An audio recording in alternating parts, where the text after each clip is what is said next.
The biggest confusion in America in 2019 is that money is happiness.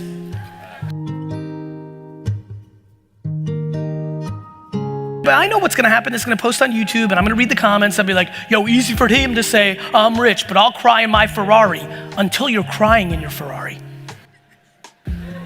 And when you have money and you're sad as fuck, real bad shit happens. Because that shit goes from cognac and weed to cocaine and guns in your fucking mouth.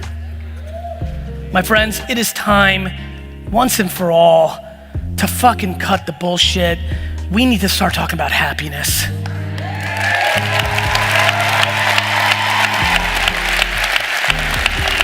If you're making $37K a year in this room as a teacher, but you came here to figure out what business can get you to $1 million a year, but you fucking skip home whistling out of happiness because you're impacting young people's lives, then leave this fucking conference right now because you fucking won. You don't need anybody.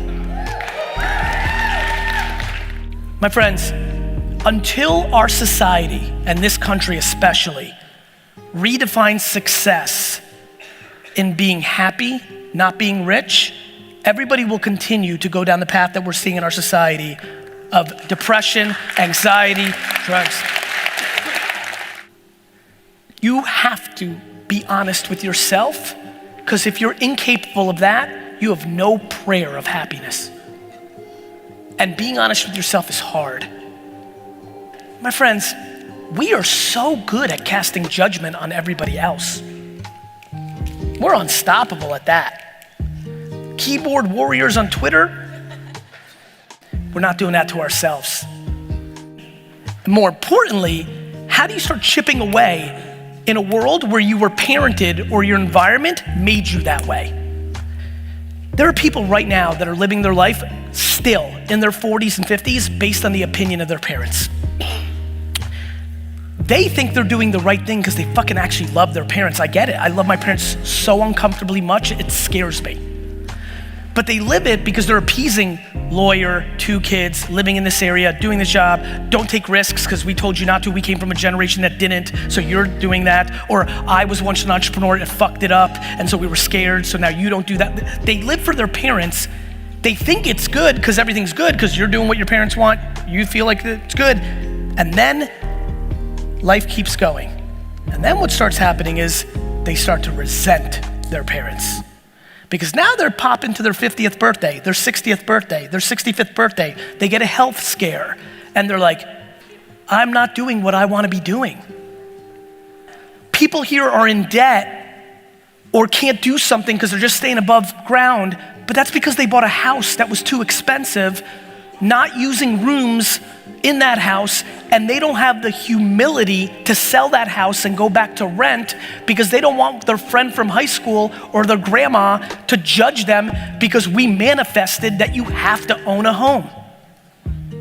And if you did, and now you're not just staying above water and you sold that home and moved into a shittier neighborhood or a smaller house or rented, now your actual life can open up. But no, the ideology of owning a home and the inability to take a step backwards to take 3 steps forward is gonna make you unhappy till the end.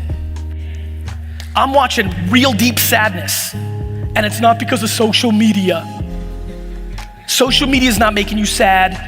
Your insecurity is making you sad. There's no hack. There's no passive income.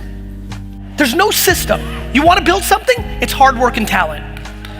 Every person here that's not 100% happy, including myself, is not doing something because of judgment of somebody else. 100. You wanna fucking win in life?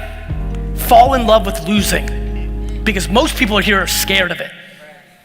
The number 1 unlock to happiness in this room is to go out there after this talk and get naked about your vulnerabilities, what you suck at, take a step back, go humble. This is about losing and humility at the forefront, and nobody's talking about it.